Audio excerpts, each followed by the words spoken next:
Instagram पर हुए विवाद के बाद चरखी दादरी कबीरनगर निवासी प्रिंस की जान चली गई थी, परंतु आज भी उसके परिजन न्याय के लिए दर दर भटकने को मजबूर हो रहे हैं।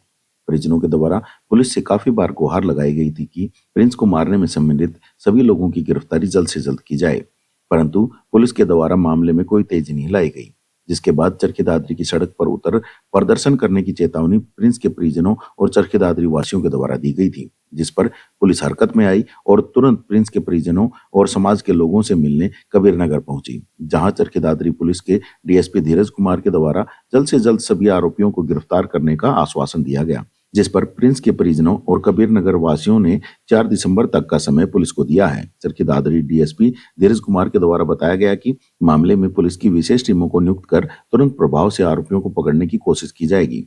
उन्होंने बताया कि उनके आश्वासन के बाद प्रिंस के परिजन सड़क पर उतरकर प्रदर्शन नहीं करने को मान गए हैं। पुलिस लगातार इन्वेस्टिगेशन कर रही है, उसमें जो भी बकाया रह रहे हैं अपराधी उनको शीघ्र ही गिरफ्तार कर लिया जाए। जैसे 7 से 8 लोगों की डिमांड की जा रही कि उनकी गिरफ्तारी हो, तो उनको कब तक गिरफ्तार करने का आपने आश्वासन दिया? नहीं, मैं ये कह रहा हूँ कि इन्वेस्टिगेशन में जो भी दोषी होगा उन सब के खिलाफ कानूनी कार्रवाई की जाएगी। आज आपने 5 तारीख तक का आश्वासन दिया है, तो उसको लेकर के क्या कुछ मैं ये कह रहा हूँ कि जितनी जल्दी भी हो सकेगा, 5 तारीख ये कह रहे हैं, हम तो ये चाहते हैं कि आज और कल में 2 दिन में ये गिरफ्तार हो जाए, तो ताकि विशेष टीम को लगाया जाएगा सर? बिल्कुल, सीआईए की टीमों को लगाया जाएगा, साथ में साइबर टीम भी लगाई जाएगी।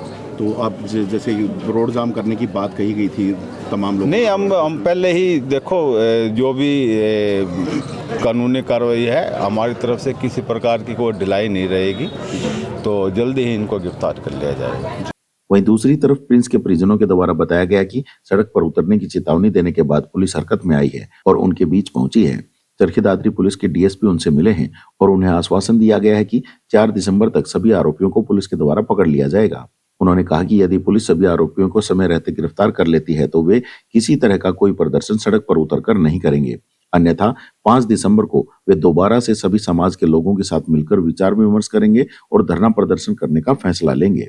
आज हम जाम लगाना चाह रहे थे, डीएसपी साहब यहाँ आ गए और इसलिए हमने उनको आश्वासन दे दिया हमारे को, आगे भी 4 या 5 तारीख को हम कर लेंगे उनको अरेस्ट, जितने भी हैं 4 तारीख को। अभी तक कितने लोगों को अरेस्ट किया गया? 2 आदमियों को अरेस्ट कर रखा है और आदमी वो जो मरने वाला है वो 7 से 8 बंदे बता रहे हैं, और पाए इसके में और भी भाई 10 भी हो सकते हैं, 12 भी हो सके, 15 भी हो, तो चैन सिस्टम है बदमाशी ग्रुप का, तो इसके अंदर जी पता नहीं कितने बंदे हैं। जैसे आप लोगों ने पहले भी आरोप लगाया था कि ना सीसीटीवी फुटेज खंगाली जा रही है, ना ही कोई और दूसरे कार्य किया। ये तो अब भी वही है, अब भी वही है। अब ये आके आश्वासन देंगे, अब 4 तारीख तक कर लेंगे गिरफ्तार। अब देखो क्या करते हैं वो। तो क्या जनता भड़की है इस वजह से? जनता नहीं, गांव के जो हमारे जो समाज सेविका आदमी हैं, हमारे घर के बुजुर्ग या माताएं बहनें, ये इन्होंने कदम उठाया कि तेरे को कोई न्याय नहीं मिल रहा तो हम रोड जाम करेंगे। तो अब 5 तारीख तक का आश्वासन आप? 4 तारीख का आश्वासन दिया है। तो फिर क्या करेंगे अगर तब तक अगर नहीं होया तो फिर करेंगे रोड जाम 5 तारीख को। बातचीत डीएसपी साहब आए थे जी, आज हमारी बातचीत हुई है कि 4 तारीख तक का उन्होंने समय मांगा है। 4 तारीख के बाद अगर नहीं हुआ तो हम मौके पे ही 5 तारीख को मौके पे ही देखेंगे कि हमको क्या करना है। एसपी साहब से भी आप लोग मिले थे, विधायक से मिले थे, उसके बावजूद उनका कोई रिजल्ट नहीं है, कोई रिस्पांस नहीं आया अभी तक। विधायक जी ने कॉल किया था एसपी साहब के पास, बोल रहा था आईजी के पास भी गया था, लेकिन उसके बाद भी कोई कार्रवाई नहीं हुई। तो आज कुछ आश्वासन के बाद कुछ लग रहा है कि कार्रवाई होगी? हाँ, कुछ लग रहा है जी। बाकी देखो जी, 4 क्या बताया गया है कि क्या विशेष टीमें बनाई? हाँ, विशेष टीम बनाई जाएगी जी सीआईए की, न सभी सीआईए लगेगी जी।